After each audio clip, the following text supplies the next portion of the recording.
Waislamu takbir. Haya, hebu mpatie bwana Onyango. Rafiki yangu, jambo. uko salama? Wema. Nakuuliza hivi. Mimi niko salama, wewe? Niko Nairobi mimi. Niko salama. Niko Nairobi. Nasema hivi. Ndio nauliza uko salama? Niko Nairobi. Kwa hapa hauko Nairobi uko Sili. Ndio nauliza uko salama? Niko vizuri. Sasa nasema hivi. Wewe umetuambia Paulo ni mtume, sawa? Mimi nimeuliza swali. Ngoja kidogo. Umetuambia Paulo ni mtume, sawa? Sawa. Na nyinyi mkatuambia Paulo si mtume. Haya, sawa. Nisikize vizuri tu. Haya. Sisi kuna wale mitume ambao Mwenyezi Mungu ametueleza ndani ya Qur'ani, na kuna wale wametajwa katika hadithi. Safi. Hatuna tatizo na wao. Na kuna wale hawajatajwa. Na kuna wale hawakutajwa. Hamwajui. Nisikize kidogo. Haya. Na mmoja wao katika wale waliotajwa katika Qur'ani ni Yesu. Naam. Tunakubali kwa Yesu ni mtume wa nani? Kwa maneno yako ni mtume wa Mungu. Hata Biblia pia inasema ni wa. Haina shida hiyo. Ndio haina tatizo. Kwa hivyo Yesu ametumwa na nani? Hatuko kwa Yesu, tuko kwa Paulo. Ngoja ndio nakuja huko. Maana ni Paulo. Yesu ametumwa na nani? Na Mungu kwa mujibu wa vitabu vyetu, si ni kweli? Paulo ametumwa na nani? Paulo. Haikuwa swali langu hilo. Edward, hiyo si swali langu. Unajua mimi naona bado nazunguka Edward. Naona bado nazunguka huko. Hebu tukubaliane. Sisi ni Waislamu. Sijakataa. Na Qur'ani yetu kuna baadhi ya mitume wametajwa. Wametumwa na Mungu, si ni kweli? Safi. Na moja katika hao ni nani? Yesu, sawa? Ametajwa kwa jina kabisa. Kwa Yesu ametumwa na nani? Na Mungu. Naam. Na tunaamini kabisa Yesu ni mtume wa Mungu kwa sababu Biblia imesema ametoka kwa Mungu, ametumwa na Mungu. Si ni kweli? Kweli. Na Paulo? Lakini kuna Paulo sasa. Paulo ametumwa na nani? Ndio nikauliza ile swali mimi. Sasa si wewe ndio tuambie si ni mtume. Unajua sasa Anwar kidogo hivi. Ukisema fulani ni mtume, hatuna shida. Tunataka kujua ametumwa na nani? Sawa. Paulo ametumwa na nani? Paulo. Kwa hiyo ina maana hujui. Ndio nataka uniambie. Unajua mwalimu aliyetoka amefundisha akasema Paulo si mtume. Sawa Tunataka kujua ni mtume wa nani? Mtume wa nani? Galatia 1:1. Basi wame sina shida. Alafu tunarudi. Alafu swali langu jibu. Sina shida. Swali langu jibu. Soma tu. Yaani unazunguka fence. Soma. Nataka kuchomoka. Swali langu jibu. Soma tu. Sina shida. Soma hiyo. Galatia 1:1 inasema. Tulieni hapa kiasi. Tulieni. Inasema Paulo mtume si mtume wa wanadamu wala kutumwa na mwanadamu bali na Yesu Kristo. Soma andiko. Mpatie. Acha nirudie. Au sirudie, nishasikia mpe. Tumeambiwa Paulo. Haijaisha hiyo. Haijaisha tu, sina shida. Haijaisha. Ngoja kidogo. Naomba asome. Atasoma tu, sina shida. Naomba asome. Ngoja kidogo. Tuliambiwa Paulo ametumwa na nani? Labda arudia andiko. Arudie. Paulo mtume si mtume wa wanadamu wala hakutu kidogo. Andiko limeanza kusema Paulo nani? Mtume. Unakubali? Sina shida, mpe amalize. Sina tatizo, maliza. Mbona hutaki tumalize? Maliza andiko. Inasema si mtume wa wanadamu wala kutumwa na mwanadamu bali na Yesu Kristo na Mungu Baba aliyemfufua kutoka kwa wafu. Haya, mpatie. Tunaambiwa Paulo ametumwa na Yesu Kristo, si ni kweli? Hatuna shida. Na Mungu Baba. Ngoja kidogo. Ili atumwe na Yesu. Kwani walikutania wapi? Mathayo 23:34. Ndio mahali Paulo yuko. Sisi ndio tunapata jibu liko hapo. Ndio mahali Paulo yuko. Wacha tusome. Patia asome, sina shida. 23:34. Mathayo 23:34 inasema. Kumbe Paulo ni mtume wa Yesu, sio wa Mungu. Sasa wanataka kumfanya Yesu awe Mungu, awe anatumana mitume. Ndio ujanja. Yaani ili Yesu awe Mungu lazima awe na mtume kamoja, hata kama ni kamoja. Sasa kamekapata kanaitwa ka Paulo. Hatari. Yaani ili Yesu awe Mungu wanamtafutia mtume. Soma hiyo. Ndipo inasema. Inasemaje? Kwa sababu hiyo angalieni mimi natuma kwenu manabii na wenye hekima na waandishi na wengine wao nyinyi mtawaua na kumsulubisha. Mpe, sina shida hiyo yote. Anwari. Kidogo tulia kidogo. Vile aya yangu kidogo vile nimetoa.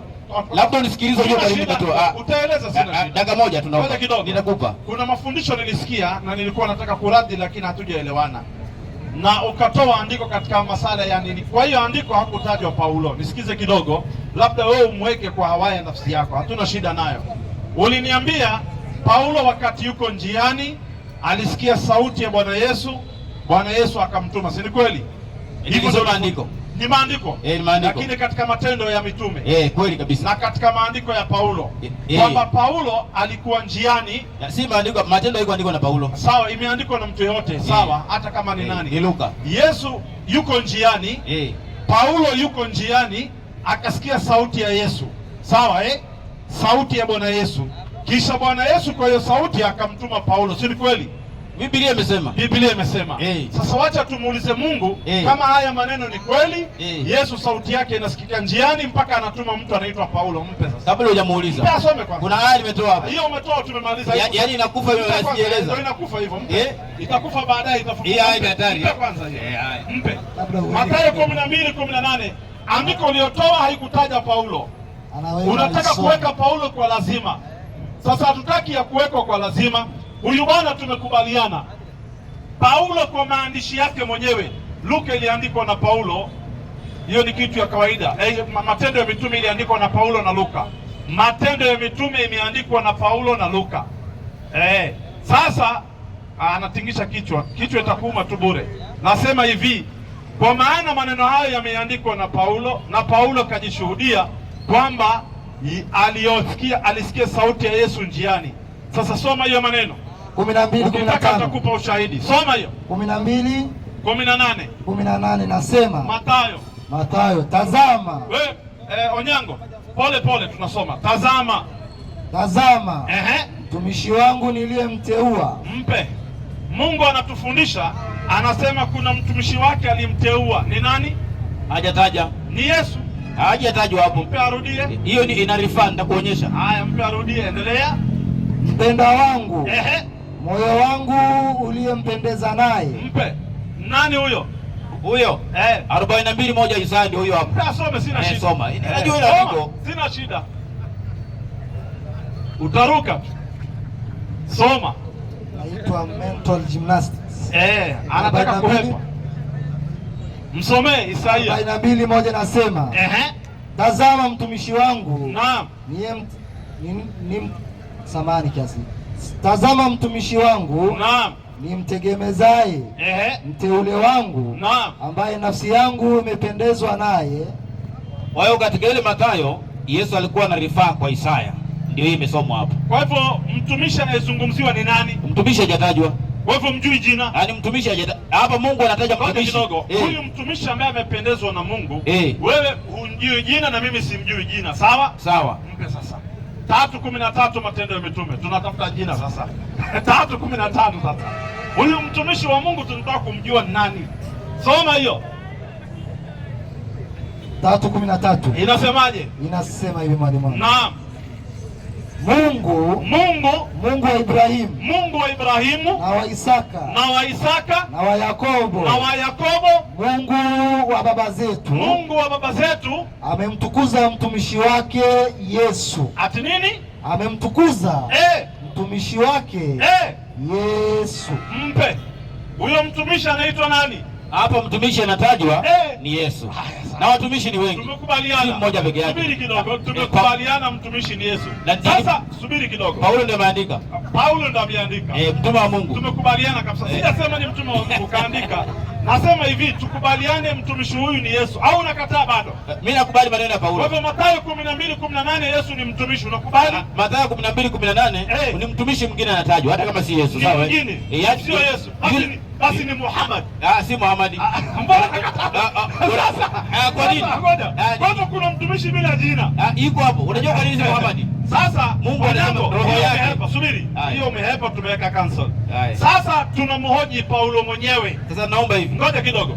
Tunamhoji, sisi tunamkataa Paulo kwa sababu ya maneno yake mwenyewe. Sasa moja katika maneno usikilize. 11:13 wa Korintho wa pili. Sikiliza mafundisho ya Paulo. 11:13 wa Korintho wa pili. 11:13. Enda soma harakisha. Korintho wa pili mwalimu. 11:13 nasema. Na Onyango, tukubaliane hapo.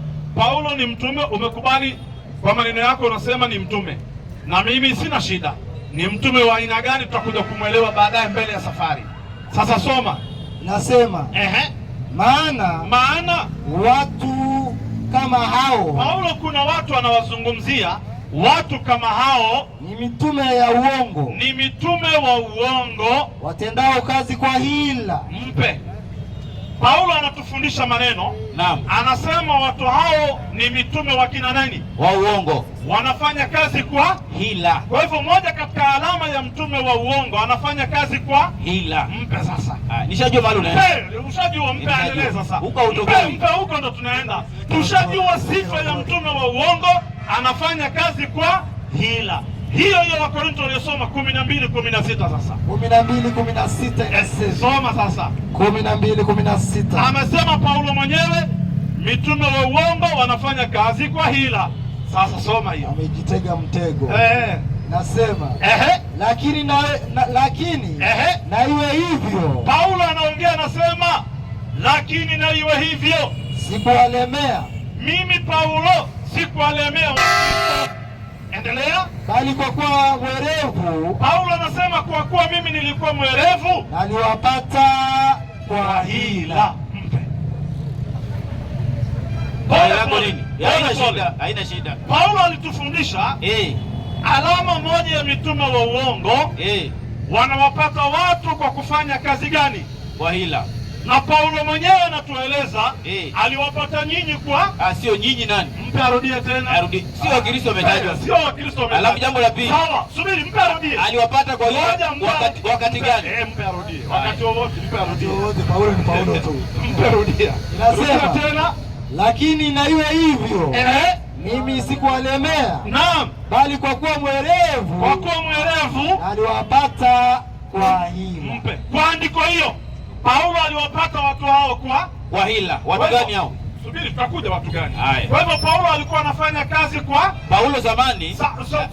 Zamani, sawa. Alikuwa mwizi, alikuwa anaua kwa hila. Sawa. Zamani. Paulo zamani alikuwa anafanya kazi kwa hila. Kwa hivyo zamani alikuwa ni mtume wa hakuwa mtume zamani. Ambarudia tena. Hakuwa mtume. Rudia yeye ajisema alikuwa mtume. Rudia tena. Na hapo ikitaja tu zamani ndio nipige viboko. Niupige viboko. Lakini na iwe hivyo. Naam. Mimi sikuwalemea. Naam. Bali kwa kuwa mwerevu na aliwapata kwa hila. Mpe. Paulo anasema aliwapata kwa hila. Na mitume wa uongo wanafanya kazi kwa hila. Kwa hivyo yeye Paulo ni mtume wa hiyo ndio wewe ndo unajaza. Hiyo unajaza. Anaelewa. Sikuelewa. Sasa fanya hivi. Naomba nitoe andiko. Fanya kidogo. Fanya hivi. Ile asiwe mtume wa uongo. Safi. Nipe andiko ngapi? 2. Andiko moja tu. Moja tu. Moja. Iseme Paulo ni mtume wa ukweli. Paulo wewe yako umeshindwa kutoa. Simetoa andiko. Mimi nimeuliza swali. Kisha tunaelewana. Haya. 19 ili mtu awe mtume. Nisikize vizuri. Kuna masharti na vigezo. Ili mtu awe mtume, kuna masharti na vigezo. Moja katika masharti na vigezo imewekwa katika dini ya Kiislamu ndio hii. Na akifuzu hili Paulo, akifuzu hili, tutakubali ni mtume wa Mungu. Akifuzu hili. 19:51 Qur'ani. Soma. Abululu, tulia bwana, acha kupiga kelele. 19:51. 19:51 nasema Bismillahirrahmanirrahim. Naam. Namtaje Musa katika kitabu hiki. Namtaje Musa katika kitabu cha Qur'ani. Hakika yeye alikuwa ni mwenye kuchaguliwa. Hakika yeye alikuwa ni mwenye kuchaguliwa. Alikuwa ni mwenye kuchaguliwa na Mwenyezi Mungu. Na alikuwa mtume. Nabii. Unaona sasa, alikuwa mtume nabii. Enda sharhi sasa. Sharhi inasema Rasul maana yake ni mjumbe. Rasul maana yake ni mtume au mjumbe. Na nabii maana yake ni mwenye kutoa habari. Nabii maana yake ni mwenye kutoa habari za siri kutokana na Mwenyezi Mungu. Za siri kutokana na Mwenyezi Mungu. Endelea. Kwa hivyo kila rasul lazima awe nabii. Kila mtume, rasul yani mtume, lazima awe kwanza nabii. Wala si lazima kila nabii kuwa rasul. Lakini si lazima kila nabii kuwa rasul. Lakini ili uwe ni mtume wewe wa Mungu, kwanza unaanza na cheo cha rasul, nabii. Ukishafuzu kuwa nabii, ndo baadaye unakuwa rasul. Lakini unaweza ukabakia kuwa nabii na usifuzu kuwa rasul. Lakini once ukishafika cheo cha rasul, ukawa mtume wa Mungu, lazima ulipitia kuwa nabii. Andiko moja ndani ya Biblia yako yote mahali nasema Paulo ni nabii wa Mungu, mpe ndio awe rasul, mpe. Umesikia swali? Swali gani unauliza? Nasema hivi kwa mujibu wa Uislamu, ili mtu awe rasul, mtume wa Mungu, anaanza na cheo kinaitwa nabii. Akishakuwa nabii, imesema kuchaguliwa. Nasema hivi, nisikize kidogo, nisikize. Mpe arudie tena Sheikh. Kuchagua. Mpe arudie tena Sheikh. Haya masherehe. Hebu mpe arudie huku nisikiza. Ulikuwa na Google. Ulikuwa na Google. Wakati anataka nasomewa, wakati nasome usisome. Abu awache. Rudia tena. Inasema, naam, rasul maana yake ni mjumbe. Rasul yani maana yake ni mtume, yani mjumbe. Na nabii maana yake ni mwenye kutoa. Na nabii, kwa sababu Musa ameitwa yote mbili, ameitwa mtume, nabii. Sasa hii rasul maana yake ni mtume, na nabii maana yake, endelea. Rasul maana yake ni mjumbe. Rasul yani mtume maana yake ni mjumbe.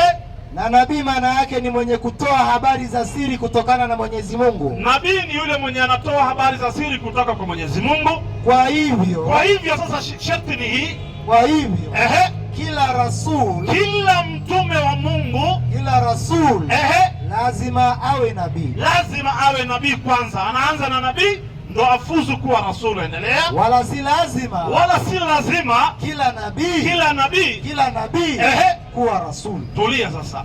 Ili uitwe mtume kwanza unaanza kuwa nani? Nabii. Nipe andiko moja ndani ya Biblia yako leo na kuwa Mkristo, andiko moja tu iseme Paulo ni nabii wa Mungu, ndiposa awe ni rasul wa nani? Wa Mungu. Andiko moja tu kwa Biblia yako yote, kuanzia Genesis mpaka Malakai, kuanzia Mathayo mpaka Ufunuo Yohana, andiko moja inasema Paulo ni nabii wa Mungu. Mpe. Toa. Tumetoa mengi, wewe usikilize. Wewe hujasikiliza. Alafu hii ni hadithi ya Qur'an. Waislamu toa sitoe. Toa inasema Paulo ni nabii wa Mungu. Toa. Wewe swali lako lishindwa kutoa. Toa kwanza. Jibu. Wewe hukutoa. Waislamu toa sitoe. Toa andiko Paulo ni nabii wa Mungu. Galatia moja rudia. Kasome iseme ni nabii wa Mungu. Alafu swali langu hujajibu. Kasome, sina shida. Wapi aya? Paulo si mtume, hujatoa. Hiyo hujatoa. Sina shida, mkasome. Sina shida. Nimekwambia toa andiko moja, Paulo ni nabii wa Mungu, ndiposa awe nani? Rasul. Kwanza uwezi ruka cheo ukawa rasul. Zamani katika constitution ya Kenya, you cannot be the president of Kenya unless first unakuwa MP, ndio baadaye unafai kuwa president. Constitution, all the constitution ilikuwa ni sheria, mtu kwanza awe ni mbunge, ndio baadaye awe nani? Rais. Unaweza ukawania ubunge, kisha ukishapita ndio baadaye, subiri nimalize, ndio baadaye uwanie urais. Sasa kwa mujibu wa Uislamu, ili mtu aitwe rasul ni cheo kubwa sana. Hiyo ni cheo kubwa sana. Mtu hawezi kuwa rasul, hawezi itwa mtume wa Mungu, kwanza anaanza kuwa nabii, ndiyo baadaye anakuwa rasul. Akishindwa kuwa nabii, maana yake hata hiyo rasul hawezi pata, labda aone kwa view. Sasa unanisikia vizuri hawezi. Sasa soma iseme Paulo ni nabii wa Mungu. Acha nianze pale juu. Soma baba. Waraka wa Paulo. Hii ni maandishi ya Paulo. Waraka wa Paulo mtume kwa Wagalatia. Haya, sina shida. Yeye mwenyewe anajisema. Sina shida. Paulo anajisemea, sina tatizo. Paulo. Tulia. Ili Paulo ajisemee yeye ni mtume, nipe andiko moja kabla yeye kufika kuwa mtume wa Mungu. Andiko gani katika Biblia aliwahi kuwa nabii hata kwa bahati mbaya? Inasema Paulo nabii wa Mungu. Mpe. Bwana kidogo Anwari.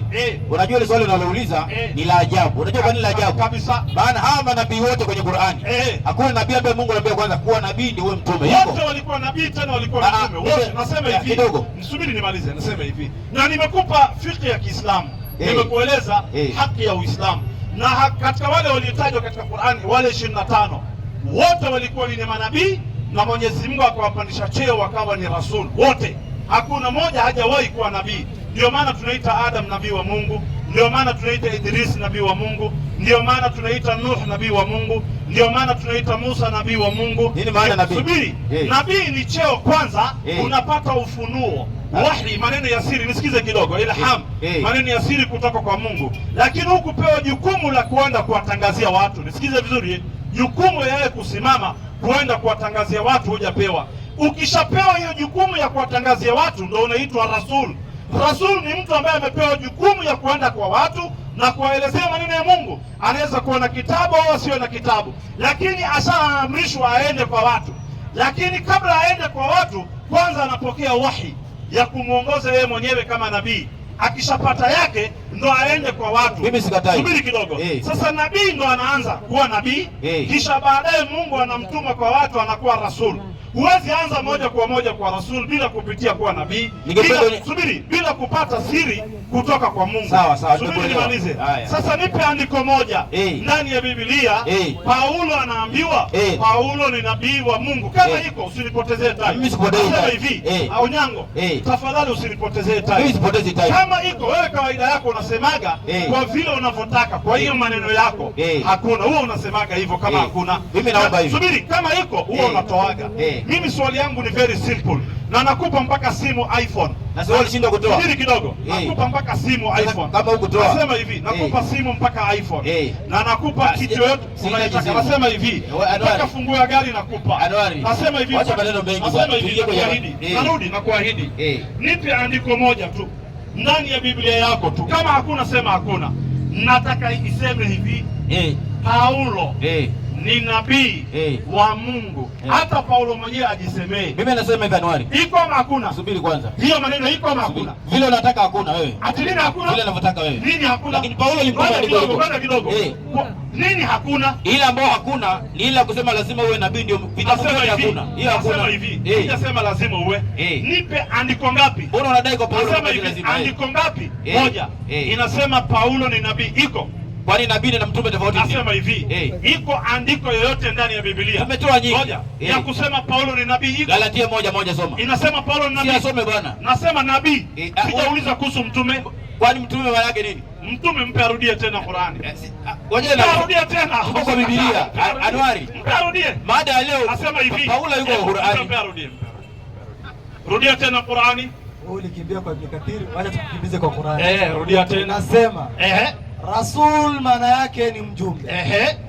Na nabii maana yake ni mwenye kutoa habari za siri. Tulia, endelea. Habari za siri kutokana na Mwenyezi Mungu. Endelea. Kwa hivyo kila rasul, lazima kila mtu anaitwa mtume. Rasul lazima awe nabii. Tulia. Nataka tu andiko moja ili afuzu kuwa rasul wa Allah. Andiko moja ndani ya Biblia inasema Paulo ni nabii. Iko ama hakuna? Hiyo si lazima. Mungu anasema hakuna.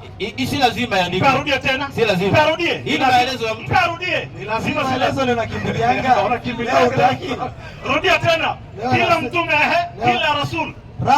Kila rasul. Soma hapa, kila rasul lazima. Kwa hivyo kila rasul lazima awe nabii. Lazima ama ni option? Lazima. Onyango, nasema hivi ili tuwe fair. Mimi naomba hivi. Tutakuwa fair. Tusikae kwa ile swali moja. Nasema hatukae. Tusikae kwa swali moja. Waislamu takbir. Bwana unajua itakuwa ubishi. Sasa ili tusikae hapo. Wacha tupeane mpira. Nasema hivi. Iko andiko ya kusema Paulo ni nabii wa Mungu ama hakuna? Tushapata Paulo ni mtume. Nabii iko ama hakuna? Hiyo nabii unataka wewe iandikwe vile unataka. Lakini mtume. Hiyo nimemaliza sasa. Ushamaliza. Swali ya pili. Kabla swali la pili. Subiri kidogo. Kwa kuwa tumekubaliana hakuna mahali inasema Paulo ni nabii na mtume. Je, subiri kidogo. Hiyo nyingine pia rudia pili. Rudia kidogo. Ya pili ndo narudia. Je, kuna andiko yoyote ndani ya Biblia Mungu anasema Paulo ni mtume wangu? Iko. Mungu anasema Paulo ni mtume wangu. Iko. Galatia 1:1. Rudia tena. Na nakuwa maandiko. Mungu atulie, alafu kidogo tulia. Sina shida. Unajua unipe nafasi kuongea. Sina shida. Swali langu la kwanza lilikuwa aya Paulo si mtume. Hata kwenye bango huko toa. Umezunguka aya Mungu anasema Paulo ni mtume wangu. Soma hiyo Galatia 1:1. Soma Galatia 1:1. Waraka wa Paulo mtume kwa Wagalatia. Soma hapo Galatia 1:1. Paulo mtume si mtume wa wanadamu wala kutumwa wala mwanadamu bali na Yesu Kristo na Mungu Baba aliyemfufua kutoka kwa wafu. Tulia kidogo. Tulia kidogo, andiko ni langu. Ani yako naomba tulia. Nini? Tulia kidogo, andiko ni langu. Biblia inasema andiko ni langu. Tafadhali naomba Sina shida.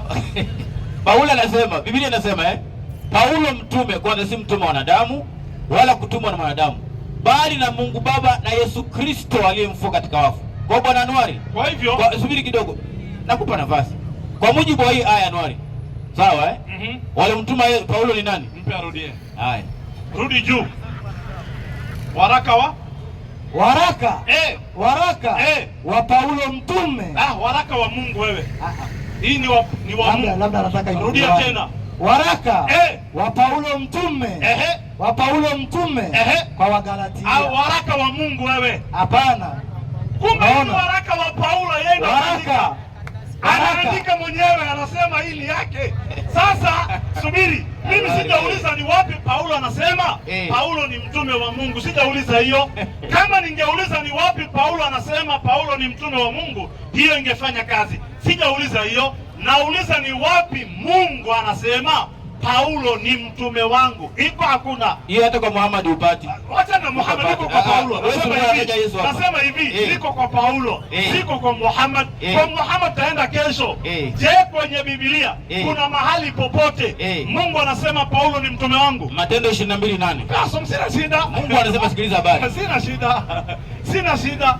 Mimi nataka mahali Paulo anasema, Mungu anasema Paulo ni mtume wangu. Hiyo wapi? Hakuna.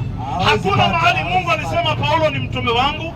Hakuna mahali Mungu alisema Paulo ni nabii wangu. Na bado Wakristo wanaamini ni mtume wa Mungu huyu. Hakuna, nowhere. Lakini ukija katika Qur'ani, Allah anasema innaka laminal mursalin. Anza Yasin wal Qur'anil hakim. Kisha innaka laminal mursalin. Nani anasema? Allah anamwambia Muhammad, innaka wewe Muhammad laminal mursalin, ni katika wale mitume wangu niliowatuma. Tulia sasa, tayari tushapata wapi aya ndani ya Biblia Mungu anamwambia Paulo innaka laminal mursalin. Paulo sasa sio Muhammad. Muhammad iko alayhi salatu wasalam iko, lakini katika Biblia yako wapi Mungu anasema, anamwambia ya Paul innaka laminal mursalin? Leta hiyo sasa. Leta hiyo. Hiyo hakuna. It's not in the Bible. Nowhere to be seen. Paulo ni mzungu kutoka Italy. Kidogo, wa kwanza umekosea historia hii. Paulo si mzungu. Wewe. Paulo si mzungu. Paulo ni mzungu Mrumi tena. Atoa andiko. Italiano ndio hiyo 26. Yaani wewe unataka 26. Nini? Matendo ya Mitume. Paulo ni mzungu. Unibatize leo, toa. Sawa, soma hiyo. 24 ngapi Matendo? 22:26. 22:26 inasema yule akida aliposikia akaenda, naam, akamwarifu yule jemedari. Enda 27. 27 nasema jemedari akaja akamuuliza niambie. Anaulizwa Paulo, niambie. Mrumi? Wewe ni Mrumi huko uzunguni. Endelea. Mrumi? Akasema ndio. Endelea sasa, akasema ndio. Jemedari akajibu mimi nalipata wenyeji huu kwa mali nyingi. Jemedari akasema nilipata wenyeji huu wa kuwa mzungu kwa mali nyingi. Paulo akasema ati nini? Paulo akasema mimi ni Mrumi. Paulo anasema mimi ni Mrumi wa kuzaliwa. Tulia kidogo, tulia. Mrumi ni Italy, Rome. Wale ni wazungu, si wazungu. Sasa neno Mrumi weka mzungu. Soma tena. Mimi Paulo inasema mimi Paulo. Paulo akasema. Akasemaje? Paulo akasema. Akasemaje? Mimi na mimi ni Mrumi. Mzungu weka. Na mimi ni mimi na mimi ni mzungu wa kuzaliwa. Unachekesha sana. Warumi wazungu. Warumi ni wazungu. Si wa China. Nasema hivi. Hata wa China si wazungu. Nasema hivi. Sawa Hata Mjerumani si mzungu. Nasema hivi leo hiyo. Nasema hivi. Spanish. Waislamu takbir. Kwani Italy sio European? Ni Waropa hao. Ni wazungu. European nation hizo. Ukitaja European nations, Italy iko ama hakuna? Wote ni wazungu, si wazungu? Wazungu. Paulo ni mzungu. Tangu lini mtume wa Mungu atoke Italy? Tangu lini? Kuna mtume kutoka Italy? Mtu mzungu. Wao wanatuambia hivyo. Kisha maneno na imani ya uzunguni ndio mnahubiriwa nyinyi kanisani. 1:7 Warumi sasa. Na 1:7. Imani ya Italy ya wazungu ndio imani ambayo inahubiriwa kanisani, sio ya Mungu. Ya Mungu kitambo mliacha. Ukitaka mitume wa Mungu wote wametoka Middle East. Unaona mahali sasa hivi vurugu iko, vita iko Iraq, huko Baghdad, Basra, ndio mahali Nabii Ibrahim alikuwepo, huko Iraq, huko Babylon. Ukitoka huko ukuje mpaka hapa Iran, Fursi, huko manabii walipita, mpaka ukuje Palestine, mpaka Saudi, Maka, Madina. Hiyo area yote ndo ardhu Sham, ardhi ambayo manabii walipita, ndo Hijaz na Hijaz. Hizo ndo mahali manabii wa Mungu walipita, na huko ndo wamezikwa na makaburi yao ziko. Kwa taarifa yako, kuna manabii wamezikwa eneo za Iraq, kuna manabii wamezikwa eneo za Palestine, na kuna manabii wamezikwa eneo za Hijaz hata Iran na Iran. Mtume Daniel alayhi salam, wote wamezikwa huko, lakini hakuna mtume aliwahi zikwa US. Tafuta, hakuna mtume alikuwa UK. Wewe tafuta. Nadhani kuna moja. Shosho. Helen Jiwa huyu alizikwa. Soma hiyo andiko 1:7. Soma hiyo. Warumi inasema. Soma hiyo. Warumi 1:7. Inasemaje 1:7? Kwa wote walioko Rumi. Wewe sikiliza, kwa wote walioko Italy huko uzunguni. Kwa wote walioko Rumi. Wapendao na Mungu. Paulo anasema nyinyi mmependwa na Mungu. Ni maneno ya Paulo. Endelea. Walioitwa kuwa watakatifu. Ati watu wazunguni waliitwa watakatifu. Neema na iwe kwenu na amani. Paulo mzungu anawasifu wazungu wenzake, anawaambia neema na amani iwe kwenu itokayo kwa Mungu Baba yetu. Endelea. Na kwa Bwana Yesu Kristo. Endelea. Kwanza namshukuru Mungu wangu katika Yesu Kristo. Endelea. Kwa ajili yenu nyote mlioko Italy, mlioko Roma, kwa kuwa imani yenu, kwa kuwa imani ya uzunguni ya Roma inahubiriwa katika dunia nzima. Kwa hivyo imani ya Kikristo ni imani ya uzunguni, sio ya manabii. Ukitaka ya manabii, kuja katika Uislamu. Uislamu ndio dini ya manabii. Ukristo ni dini ya wazungu, ni kampuni ya wazungu. Uislamu ni dini ya manabii. Hiyo ndio tofauti baina yetu na baina yenu. Yetu ni ya maambia, yenu ni ya wazungu. Next. Nani mwenye swali wa pili? Waraka bin Nawfal alikuwa mzungu. Haya, sawa, tutakuja kwake. Waraka bin Nawfal. Alikuwa Arab. Waraka bin Nawfal hakuwa mtume. Angalia huyu mtume. Waraka alikuwa mtume. Swali rahisi. Atulia. Waefeso 1. Wewe ushauliza wewe. Waefeso 1. Wewe ushauliza. Waefeso 1. Wewe ushauliza. Mpe mchungaji. Mpe mzee wa mwisho huko. Mzee Innocent. Waislamu takbir. Kisha nani angependa kuwa Muislamu? Niwaone. Dada yangu, habari yako? Ungependa kuwa Muislamu? Ungependa kujoin? Uwe pamoja na sisi. Uwe Muislamu. Watu wote hapa ni Waislamu. Kwa hivyo ndio imani ya manabii na mitume. Unaonaje ujoin uwe Muislamu? Una swali ya kuuliza? Uko na any question? Una swali? Sio sahihi. Na kusilimu? Bado. Haya, anasikiliza, asikilize inshallah. Allah muongoze. Semeni amin. Haya, mpatiwe mzee aulize swali. Mzee wangu, habari yako? Salama. Unaitwa nani? Naitwa Fredrick Otieno. Fredrick Otieno. Yes. Unaonaje uwe Muislamu? Wewe, mimi vile naona. Hata saa hii nimetoka kanisani. Naam. Hata saa hii nimetoka kanisani. Naam. Niliraukia hapo asubuhi sana. Naam. Mungu amekuleta hapa. Watu wanalipwa pesa. Huko kanisani. Ndio waseme ati sijui wanatolewa mashindani. Ninaona watu watatu kule kanisani. Niseme hiyo kabisa. Sema tena shida. Acha tufiche tu. Usiseme. Naweza sema. Kumbe huko kanisani ndo corruption. Wale wamelipwa pesa. Kwa hivyo uongo uko huko. Sasa mzee wangu. Mimi mwenyewe mpaka nimehubiri mpaka kwa TV. Wacha sasa Ramogi TV ulihubiri. Nilihubiri Injili. Na sasa Hope TV nilihubiri Injili. Hope ya kila yuzungu pia. Maisha. Sasa mzee wangu.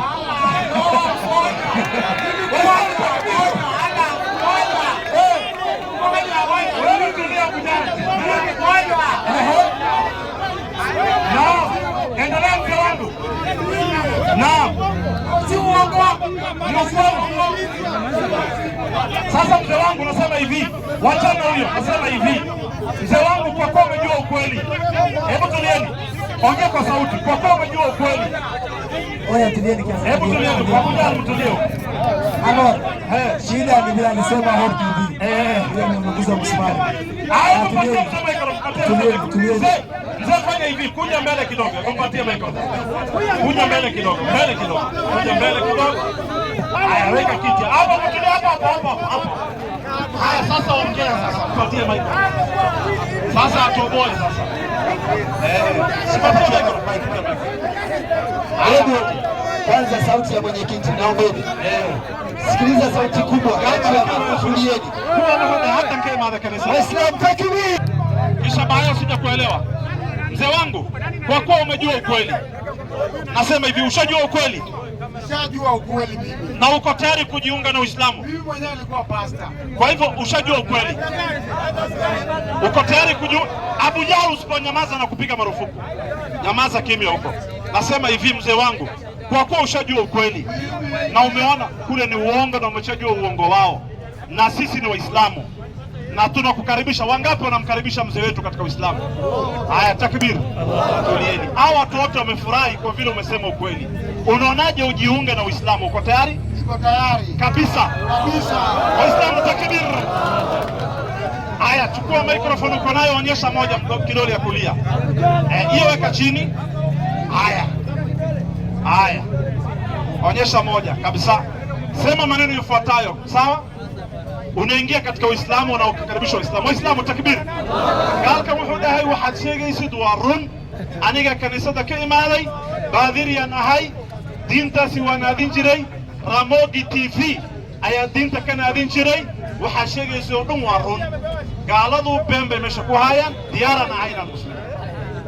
Mashaallah. Haya, nilikuwa nawaeleza kwa Kisomali ili waelewe. Sema maneno yafuatayo. Sema ashhadu an la ilaha